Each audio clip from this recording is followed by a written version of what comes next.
pour qu'elles accompagnent les leaders politiques. Non. Vous êtes là, devant nous. Vous êtes aussi à nos côtés.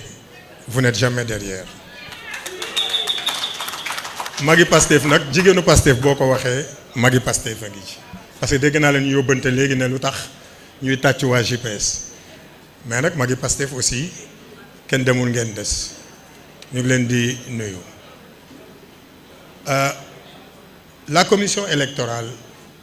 dafa am lu am solo lu mu organiser tey Aminata defe naa wax na ko je vais pas être dans trop de protocole. wax na ne Lamine aussi wax na ko tey bu ñu toogee fii xeex nañ ba sonn nag xeex nañ ba sonn Waly Diouf Bodian li mu wax dëgg la li Pastef xeex dans l'histoire politique du Sénégal benn parti xeexu ko te benn parti du ko mës a xeex mais tey bu ñu toogee fii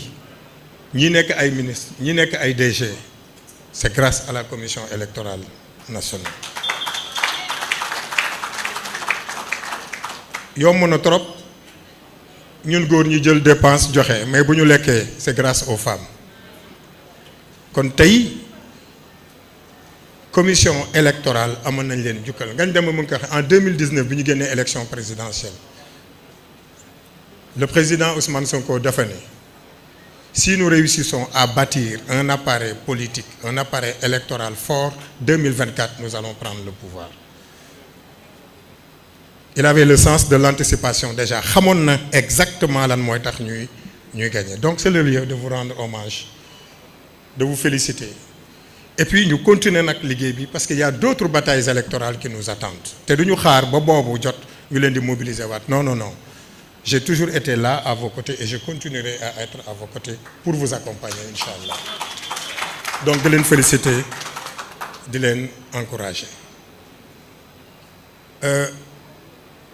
Lii nag c'est un instant de partage et de communion certes mais c'est un instant politique ma beral nag nuyoo ngeen may ma le président de la République le président son excellence monsieur Bassirou Diomaye Diakhar Faye un frère de parti qui a tout donné à ce parti et qui continue à donner à ce parti, là où il est, à la tête de la présidence de la République. Son Excellence, Monsieur le Président de la République, est une fierté pour nous tous ici présents. Et il nous verra à ses côtés dans tous les combats qu'il va mener au service exclusif du Sénégal. Le président Bassirou Diomaye Faye nous trouvera à ses côtés pour l'accompagner. Ngeen may ma nag Ndeyu Mbile ji Ndeyu Mbile ji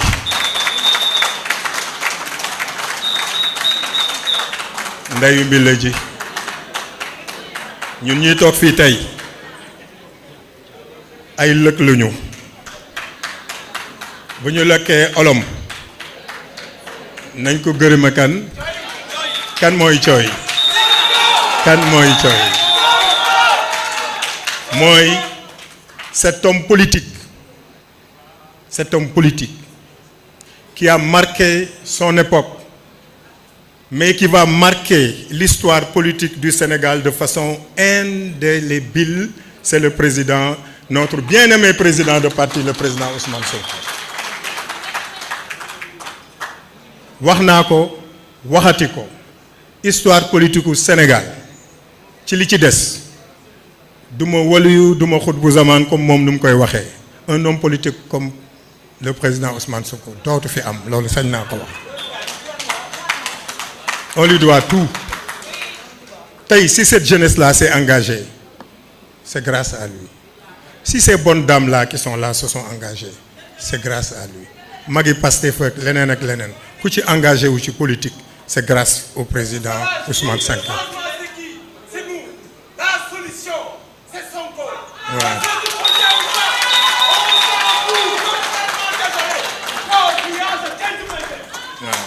Jërëjëf. Kon lépp lu ñuy def ñun Pastef laa wax Pastef laa wax Pastef Ousmane Sonko mooy suñu alpha mooy suñu oméga bu joxoñee ñu joxoñ bu banquee ñu banque ci loolu nag naka la ñuy gunge Pastef pour mu des 50 ans au pouvoir l'excellent Ngagne Demba Touré wax na ko léegi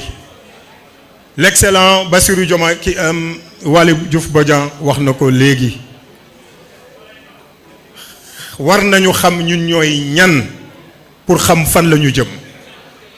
xam nañu ñooy ñan xam nañu fi ñu jóge xam nañu fi ñu jaar ba egsi fii du caaxaan de salle bii defe naa ñëpp fi dem kaso table bii ñun ñëpp dem nañ kaso à part ñenn ñi nga xam ne exilé nañu ñëwaat ñu jàpp leen mais ñeneen ñi daanaka dañoo réer salle bii su ma ne woon ñi fi dem kaso presque ñëpp yëkkati seen loxo su ma ne woon ñi fi gàddaay presque ñëpp yëkkati seen loxo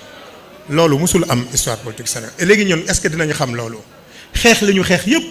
comme li Waly Diouf Bodian wax ñu toog di xoole duñ ko def l'APR est dans ses derniers soubresauts gis nga xar boo koy rendi balaa sedd il faut que mu fi taxu waaye ku xam Pastef fi mu jaar ba egg si fii jël pouvoir ku xalaat Macky Sall la ñëwaat ci réew mi dëgg la de mon cher frère Waly Diouf Bodian vous avez parfaitement raison dañ leen a xaar ba lu bari mais incha allahu rabbi Macky Sall lenn mooy taxaat mu ñëw Sénégal de xanaa mu rep mais xalaatul tegaat tànkam fii Sénégal te ñu ngi koy xaar ñu bëggoon nag ñu jublu ci liggéey bi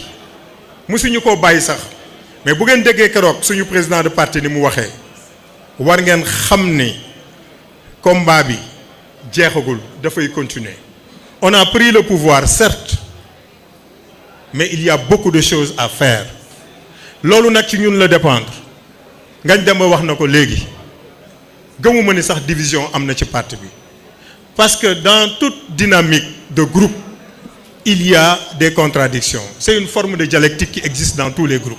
et j'ai l'habitude de le dire les Américains disent que dans un groupe où il n'y a pas de conflit ce groupe-là n'est pas viable c'est tout à fait normal qu'il y ait des chocs d'ambition dans nos groupes c'est tout à fait normal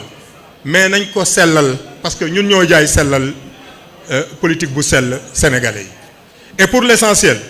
mën nañu xuloo suñu biir mais quand l'intérêt général est là devant nous c'est ça la force de Pastef nous taisons nos différences et nous nous regroupons pour un seul et même objectif ci loolu la ñuy woo ñëpp Pastef Dakar ngeen may ma féliciter les coordonnateurs qui sont là. Aujourd'hui nous sommes le 27. Activité bi bu ñu ko organiser woon dans 2 jours nous serons le 29 juillet 2025. C'est le 29 juillet 2018 que nous avons installé la coordination départementale de Dakar. Kenn manqué wu fi kenn manqué wu fi personne à part 2 coordonnateurs qui ont voyagé. Tout le monde est là. Les témoins sont là. Nous avons installé Pastef Dakar il y a 8 ans.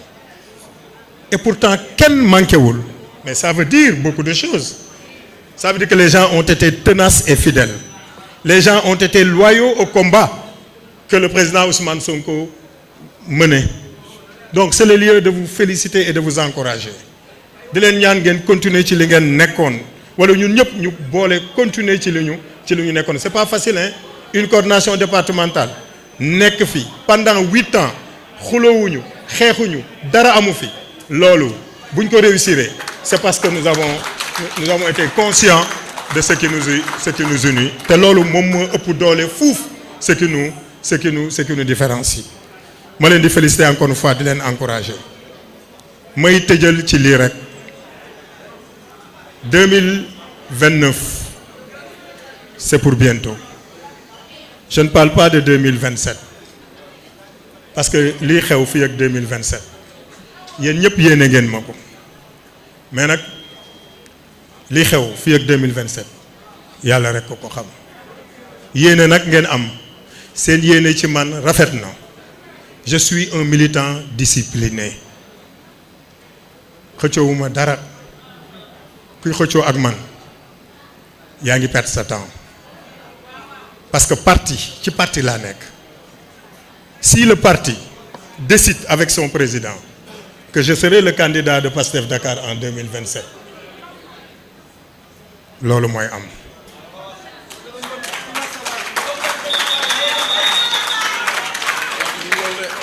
su ko wa may ma wax ji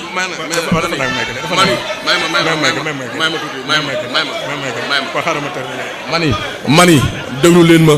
wax ji day leer ñun Abass Fall lañ teg fii Dakar fii wax ji day leer jërëjëf mani li may wax c'est important li may wax c'est important mani li may wax c'est important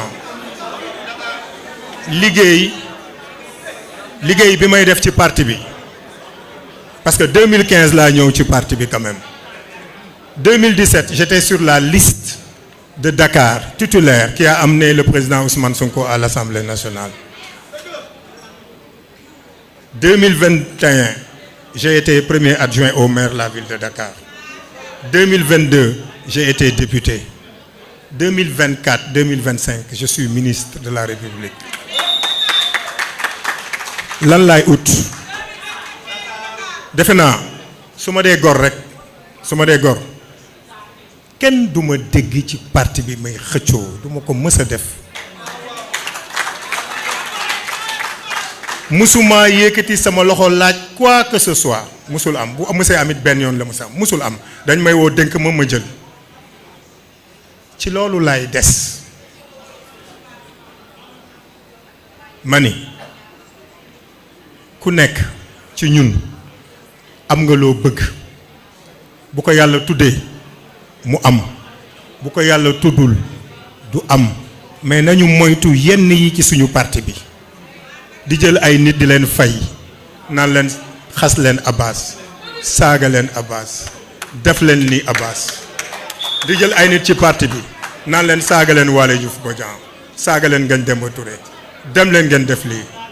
loolu nañ ko bàyyi parce que ça ne nous honore pas kenn ku ci ne fii boo toogee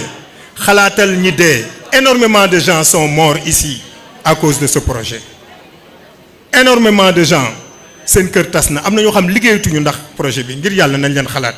te ñu yërëm suñu leaders yi yërëm le président Bassirou Diomaye Diakhar Faye ñu gunge ko yërëm notre bien-aimé leader le président Ousmane Sonko li Ngagne Demba wax c'est important président Ousmane ñaara ko sonal réew mi ak njabootam buñ koy gàccaloo buñ koy rusloo nañu continuer liggéey bi nag activités yi buñ ko bàyyi am na ko ma ne non y a trop de léthargie ma ne ko non man mënuma nekk coordonnateur départemental di organiser à la base le président Ousmane Sonko l'a dit animation parti bi c'est à la base ce sont les cellules ce sont les sections noonu la ñu war a def suba war nañu mën dem Grand Yoff organiser fa dara gannaaw suba ñu dem Kër Massar comme l'a dit mon frère mon jumeau Bassirou Waly Diouf Bodian ñu dem organiser ce sont les activités à la base parti bi noonu la war a dundee et responsable yëpp nag wax dëgg yàlla dañ ci war a jàpp kuñ ci nommé peut-être bari nga liggéey bari mais nag nañu xalaat ne li ñu yor nii base bi moo tax ñu am ko donc bu ñu fàtte loolu nañu jàppale la base mu organiser wu liggéey parce que 2029 c'est maintenant que ça se prépare 2029 c'est maintenant que ça se prépare te bëgg nañu incha allah buñ fa eggee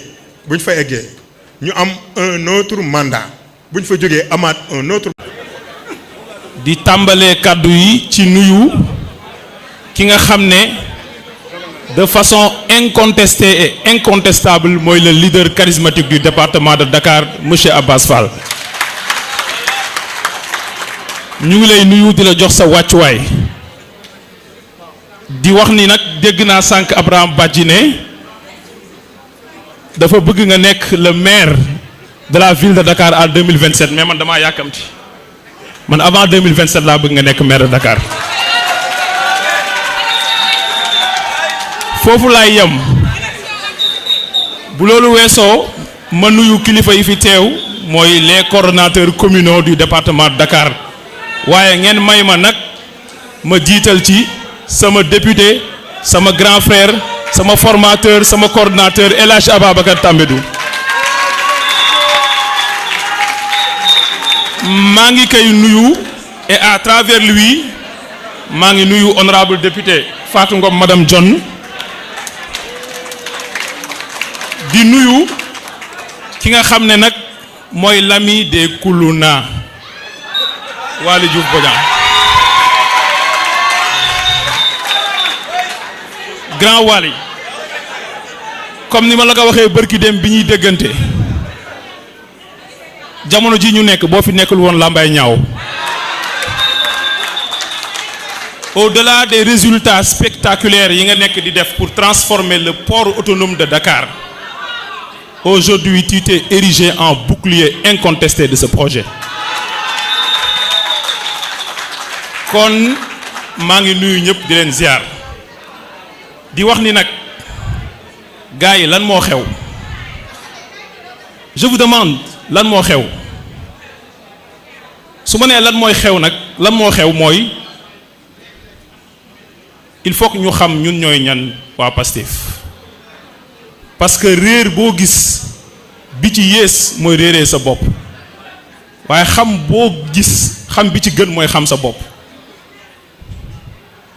juróom-ñaar yi mooy tax ñun ñu xam ñan ñooy ñun waa Pastef pour ñu xam taxawaay bii ci moment bii ban taxawaay nañu war a am ñun Pastef nous avons le meilleur militant politique au monde adduna bi dans le monde contemporain je parle sous le contrôle de tous les analystes politiques yi wër ci adduna bi à l'ère du 21e siècle nga xam ne les systèmes politiques partout au monde sont marqués par le désintérêt des populations vis-à-vis du politique. Pourquoi? Vis-à-vis du système politique. Pourquoi? Parce que dañu am benn rupture de confiance entre qui gouverner ak ñi ñuy gouverner. Dafa am benn dégoût bu am ci lépp lu jëm ci politique yoo xam ne population yi dañ ko am. Fan ngeen gis ci àdduna bi tey budul guerre civile budul guerre contre un pays étranger budul force centrifuge muy groupe rebelle wala leneen ak leneen ay nit li mu jaral Pastef ñu joxe ko ci seen bakkan ci seen alal ci seen énergie ci seen liggéey ci lépp lu ñu am pour fexe ba seen projet politique réussir loolu waa Pastef rek ñoo ko sañ ci àdduna bi amul ci jamono ji ñoo xam ne ci système politique démocratique dans le cadre d'un exercice démocratique ni ko Pastef defee avec un engagement. Donc nous avons le militant le plus engagé et le plus sincère au monde muy benn ñaareel bi mooy nous avons le meilleur parti politique au Sénégal. Meilleur parti politique boobu nag moo may permettre ma wax ci ñaar la mooy ñaareel bi ak ñetteel bi nous avons le parti le plus structuré de ce pays. Sànq Abbas Fall mu ngi ma koy wax bi ñu jugee ci élection présidentielle 2019 président Ousmane Sonko daf ne lenn rek moo des pour ñu jot ci réew mi il nous faut un appareil politique solide et à travers les structures de base muy cellules yi dans tous les quartiers et villages sections yi dans les communes dans les coordinations départementales comme Dakar sections universitaires yi les sections et les coordinations de la diaspora Pastef ni ñu ko tëggee de façon structurelle il y a un véritable génie derrière te loolu mu ngi passé ci li président Ousmane Sonko doon wax keroog bi ñuy installer le conseil national mooy un mode de structuration binaire mooy une structuration à la fois verticale mais horizontale. Verticale dans le sens que instances yi nga xam ne ñoom ñooy les instances délibérantes muy congrès bi war a teniru le conseil national qui est une instance délibérante restreinte dem ci instance exécutive yi muy conseil muy bureau politique wàcc ba ci base bi dafa am benn système fluide buy permettre la circulation de l'information loolu moo tax ñu mën a am un appareil politique solide et la structuration horizontale se fait avec les mouvement bi ci gën nag mouvement bi ci mën nag mooy JPS neex na xari Serigne Mor Bousso, n'est-ce pas? Kon nous avons le parti politique le plus structuré de ce pays muy 2. Tu es d'accord? Leer na. Troisième bi mooy au-delà de la structuration, nous avons le parti politique le plus démocratique de ce pays. Lii xew Pastef ci démocratie interne militants yi di wax seen xalaat librement est-ce que gis ngeen ko ci beneen parti muy 3 ñeenteelu atu mooy gars yi yéen yéenay ay 54%, vous avez la majorité sociologique dans ce pays et c'est important sénégalais yi ñun lañu choisir et 2 fois présidentielle législative muy ñeent juróomeel bi mooy nous avons le meilleur programme politique et le meilleur référentiel des politiques publiques mooy projet bi ñu jaay sénégalais yi mooy le meilleur projet politique qui va sauver ce pays muy juróom benneel bi lan la nous avons le meilleur leader politique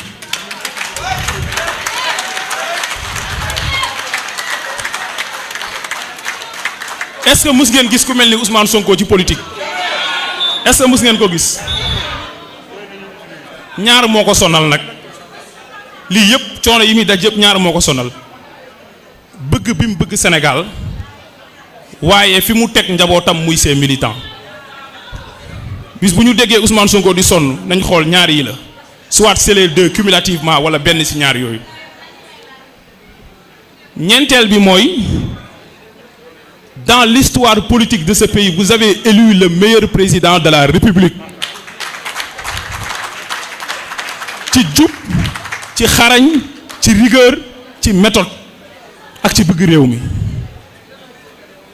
juróom-ñaar yi nag damay laaj ku mu nekk ci yow lan moo xew ba ngay yuuxu wala ngay jooy li fi des mooy doxal kon waa Pastef doxal leen doxal nag suñu ko bëggee dafa am ñaari góom yoo xam ne dañ ko war a moytu muy ñaari dee yi may wax dénaturation ak division dénaturation mooy yaa xayti mulaan dafa am lu ñu jaay sénégalais yi et nous devons être constants ci idéaux yu ñu jaay sénégalais yi ñu taxaw ci mu neex mu naqari il faut mourir avec ces idées Pastef dafa am ADN Pastef dafa am projet bu mu jaay sénégalais yi projet boobu ak idéaux yooyu ci justice ci reddition des comptes ci souveraineté économique te ngeen gis le départ des bases militaires souveraineté sur le plan militaire ngeen gis réew mi di moom boppam dans tous les domaines nañu sax ci idéaux yooyu ñu jaay sénégalais yi boobu mooy jiitu mooy bu ñu mus a cuubu amul de muy benn deuxième risque bi ñuy gangréner te ñu war ko moytu mooy la division oui pour l'expression libre des idées mais non à la division attention bis bu ñu ko defee nous allons tous périr te loolu man mi leen koy wax yéen a ma ci gën a conscient man mi leen koy wax yéen a ma ci gën a nekk mais dañuy continuer di góorgóorlu di fàttaliwante kon fi ñu jëm li war ci ñun mooy ñu def remobilisation bu leer naññi activités yi ñuy def ci base yi tous les week-ends bu ñu ko mus a bàyyi foofu la liggéey bi nekk ñaareel bi ci tegu nag mooy nañu am une loyauté indéfectible à l'endroit de celui qui a tout donné à ce pays et c'est le président Ousmane Sonko ànd ak gouvernement wu président de la République Bassirou Diomaye Diakhar Faye pour tabax réew mi